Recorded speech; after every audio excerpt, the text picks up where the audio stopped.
सगळ्यांना. कशा आहात सगळेजण? तर स्वागत आहे तुमचं माझ्या एका नवीन व्हिडिओमध्ये. तर इथे जवळपास सकाळीच्या 10 ते 10:30 वाजलेले आहेत आणि मी अशी तयार होऊन दवाखान्यात चाललेले होते. कारण शर्वरीला अचानक सकाळी पहाटेपासूनच त्रास व्हायला लागलेला होता. ताप, उलटी वगैरे व्हायला लागली होती. लहान मुलं अचानक स्कूलमध्ये वगैरे जातात, त्याचं व्हायरल इन्फेक्शन वगैरे होतं आणि अचानक असं रात्रीचा किंवा पहाटेचा त्यांना ताप वगैरे येतो. मूल आजारी पडलं तर खूपच वाईट वाटतं, कारण त्यांना पण त्रास होत असतो आणि आपल्याला पण सगळ्या गोष्टी हँडल करायच्या असतात. तर मग शर्वरीला मी दवाखान्यात घेऊन गेलेले होते. म्हटलं तिला ते दवाखान्यातून आणावं, मग त्याच्यानंतर बाकीची कामे करायची होती. तर नाश्ता वगैरे केलेला होता मी सकाळी. त्याच्यानंतर हॉस्पिटलमधून आलो आणि दुपारच्या जेवणाची तयारी करायची होती. त्यात आहोंनी पण त्यांची दाढ काढलेली होती, तर त्यांनाही साधंच जेवण खायचं होतं, स्पायसी वगैरे काही खायचं नव्हतं. मग त्यांच्यासाठी दाल खिचडी बनवायची होती. मग ती आधी तयारी करून घेतली आणि प्लेनच बनवायची होती, त्याच्यामध्ये मसाले वगैरे काहीच घालायचे नव्हते. आणि मग आमच्यासाठी साधी भाजी आणि भाकरीच करायची ठरवलं, मेथीची भाजी आणि भाकरी. कारण शर्वरीचं पण तोंडाला काही चव नव्हती, म्हणजे जास्त तिखट पण काही नको आणि जास्त हे पण नको. आणि दाल खिचडी वगैरे असं काही शर्वरीला आणि चिकूला अजिबात आवडत नाही. मग त्यांच्यासाठी वेगळी दाल खिचडी केली आणि चिकू आणि शर्वरीसाठी आणि माझ्यासाठी भाजी आणि भाकरी दुपारचं, कारण घाईमध्ये म्हटलं तेवढंच होईल. मग आधी आल्या भाजी साफ करायला घेतली होती आणि त्याच्यानंतर डाळ भात वगैरे पण लावून घेतला होता. म्हटलं एका साईडला भाजी धुवून चिरून वगैरे ठेवेपर्यंत डाळ भात होऊन जाईल. शर्वरी शक्यतो सतत आजारी पडत नाही, तिचं खाण्यापिण्याच्या वगैरे सगळ्या गोष्टी व्यवस्थित असतात. पण कधी कधी काय होतं, आता सध्या ऊन पण थोडं पडायला लागले, म्हणजे वातावरणात पण चेंज व्हायला लागलेलं आहे. मग मुलं आजारी पडतात आणि अचानक काय झालं तर खूपच टेन्शन येतं. आणि तिला सकाळी एकदम उठल्या बोलली, मम्मा मला उलटी वगैरे व्हायला लागली आहे. मग तिला एकदम उलटी पण झाली. त्याच्यानंतर अचानकच ताप वगैरे पण भरपूर आला.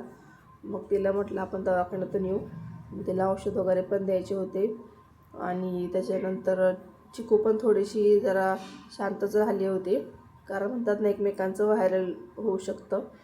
मग चिकूला पण थोडंसं औषध द्यायचं होतं. आहोंची पण दाढ खूपच त्रास देत होती त्यांना. मग ते डॉक्टरांकडे चेकअपला गेले होतं, तर ते बोलले खराब झाली आहे, तर आपल्याला काढायलाच लागेल. मग त्यांनी पण दाढ काढून घेतली.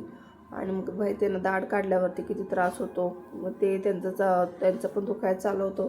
इकडे शर्वरी पण बेडवरती झोपून होती, त्याच्यामुळे काहीच मन लागत नव्हतं. आणि म्हणतात ना घरात कोण आजारी असलं की बाकीच्यांनाही थोडंसं त्याचं टेन्शनच राहतं, कारण सगळ्या गोष्टी म्हणजे सगळं जेवण वगैरे पण व्यवस्थित द्यावं लागतं, औषध पाणी सगळं करावं लागतं. तर त्याच्यामुळे म्हणून माझ्याने त्यात घाई चाललेली की थोडासा लेट झाला होता, जवळपास 12:30 ते 1 वाजलेला होता जेवण बनवण्यासाठी. मग म्हटलं शर्वरीला जेवणाच्या आधीची गोळी आहे ते द्यावी. तर ते चिकूला तर पहिल्यांदा औषध प्यायचं असते दीदीच्या आधी, आजारी असो किंवा नसो. हे बघा, तर तिला पण पाहिजे होतं, तर तिलाही दिल्यासारखं नाटक केलं आणि शर्वरीला औषध वगैरे पाजून घेतलं होतं जेवणाआधी थोडंसं 15-20 मिनटं, कारण पित्त वगैरे पण झालं होतं उलटीसारखं, त्याच्यामुळे पित्ताचीच गोळी दिली होती तिला. आणि आज आजारी असल्यामुळे तिला स्कूलला पण नाही पाठवलं, कारण स्कूल पण जास्त वेळ नव्हते, 2 ते 3 तासासाठी दुपारचीच होती. मग म्हटलं नको जायला, कारण कसं मुलांना शाळेत गेल्यावरती पण एकमेकांना व्हायरल होऊ शकतं, म्हणजे बाकीच्या मुलांना पण त्रास होऊ शकतो. या अर्थाने म्हटलं आजच्या दिवस आरामच करू द्या. आणि शरूच्या स्कूलमध्ये पण सायन्स एक्झिबिशनची तयारी चालू आहे, तर टीचरने प्रोजेक्ट वगैरे पण दिले होते. तर आधी सुरुवातीला टीचरांनी ग्रुप प्रोजेक्ट दिले होते, पण तिच्या काही फ्रेंड आहे थोड्याशा लांब राहतात, सगळ्यांनी एकत्र येणं शक्य नव्हतं. मग त्याच्यामुळे फायनली आम्ही पुन्हा सेपरेटच प्रोजेक्ट करायचं ठरवलेलं होतं. तर त्याची तयारी करायची होती, टीचरांनी एक दिवस सांगितलेला होता. मग त्याच्यामध्ये त्यात ही आजारी पडल्यामुळे तर खूपच गोंधळ झालेला होता, काय बनवायचं कसं करायचं सगळ्याच गोष्टी होत्या. कारण सायन्स एक्झिबिशन म्हटलं प्रोजेक्ट वगैरे करायचे असतील तर मुलांना पण स्वतः हेल्प करावी लागते, म्हणजे फक्त आपणच करून जमत नाही. आणि तिला पण हेल्प करायचीच असते त्याच्यामध्ये, असं नाही की मग तिला स्कूलमधून तर तूच बनव किंवा काय, तिला पण असं वाटतं आपल्याला सगळ्या गोष्टी आल्या पाहिजेत. त्याच्यामुळं तिला म्हटलं तू आधी बरी हो, मग आपण ते सगळ्या गोष्टी करूया, बनवून घेऊया. मग आधी सगळ्यांना जेवण वगैरे दिलं. आहोंनं दाल खिचडी बनवली होती, पण सुरुवातीला कुकरमध्ये थोडीशी घट्ट झाली होती. मग त्याच्यामध्ये थोडंसं कोमट पाणी ॲड केलं होतं आणि थोडीशी ग्रेव्हीसारखी म्हणजे अशी पातळ करून घेतली होती, कारण त्यांना दातामुळे खाता येणार नव्हतं, मग पातळ त्यांना द्यायचं होतं. मग मस्त असते तर चिकूचं खेळत खेळत जेवण चाललेलं होतं. त्याच्यानंतर सगळ्यांनी आराम केला होता, औषध वगैरे दिलं होतं सगळ्यांनी. आणि माझी कपडे भांडी होती ती त्यांचा आराम होईपर्यंत मी करून घेतली होती, कारण मला काय आज आराम नव्हता, कारण खूप लेट झाला होता. आता कपडे भांडी ठेवायचे तर संध्याकाळचं पुन्हा जेवण असते आणि सगळ्या आजारी पेशंट असल्यामुळे त्यांना जेवण तर टायमिंगवर द्यायलाच लागते. आणि आजारी असल्यावर तर बाहेरचं अजिबात जेवण चालत नाही. बाहेरचं खाऊन आजारी पडायची लक्षणं असतात आणि त्यात ऑलरेडीच आजारी आहेत. मग त्याच्यामुळे घरीच बनवण्याचा प्रयत्न असतो आहे माझा. मग सगळ्यांनी आराम वगैरे केल्यावरती संध्याकाळी पण चहा वगैरे केलेला होता.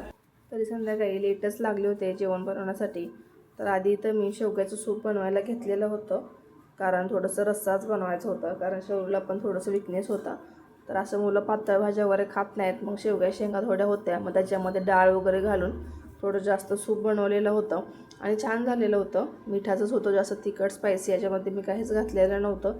आणि थोडंसं भांडी वगैरे निघतात, पण हेल्थसाठी खूप चांगलं आहे हे सूप. मग त्याच्यानंतर सूप वगैरे आधी पिऊन घेतलं, पण सूपवर ते कोणाचंच भागलं नाही. त्याच्यानंतर पुन्हा थोड्या वेळाने मी मसाले भात बनवलेला होता जेवणामध्ये. तो पण कमी तिखटच केलेला होता, कारण शरू पण तिखट जास्त खात नाही आणि आहोंना पण स्पायसी खायचं नव्हतं दात काढल्यामुळे. तर आधी सूप वगैरे, कारण म्हटलं सूप आधीच द्यावं त्याच्यानंतर मसाले भात, कारण चिकू पण मसाले भात बघितला असता तर जेवणच केलेलं नसतं. म्हणून आधी सूप वगैरे सगळ्यांनी पिऊन घेतलं आणि त्याच्यानंतर पुन्हा मी मसाले भात बनवला आणि 10 वाजता काहीतरी आम्ही जेवण वगैरे करून घेतलं होतं. आणि त्याच्यानंतर परत शर्वरीचा प्रोजेक्ट करायचा होता. टीचरांचा अचानकच मेसेज आला की दुसऱ्या दिवशीच तुम्हाला प्रोजेक्ट स्कूलमध्ये जमा करायचा आहे एक्झिबिशनसाठी. मग रात्रीच्या जवळपास 11:30 वाजलेल्या होत्या आणि आम्ही सगळेजण कामाला लागलो होतो, कारण दिवसभर ही दोघं आजारी असल्यामुळे खूप थकलेले होते. कामं वगैरे पण भरपूर होती, जेवण कपडे भांडी बाकीचं सगळं. मग आधी किचनची वगैरे क्लिनिंग वगैरे करून घेतली आणि त्याच्यानंतर आम्ही तिघं मिळून इथं तिला हेल्प करायसाठी मग लागलो होतो. त्यात चिकूची पण हेल्प भरपूर झाली होती. तिला खूप सारे कागद वगैरे केले होते. आधी सगळं पसारा आवरला होता, पुन्हा एवढा केला आणि पुन्हा सगळा काढला आणि मस्त असा प्रोजेक्ट तयार केलेला होता. शर्वरीने पण भरपूर हेल्प केलेली होती. रात्री 12:30 वाजता आमचा प्रोजेक्ट कंप्लीट झाला आणि मग आम्ही झोपून गेलो. तर भेटूया पुढच्या व्हिडिओमध्ये. बाय.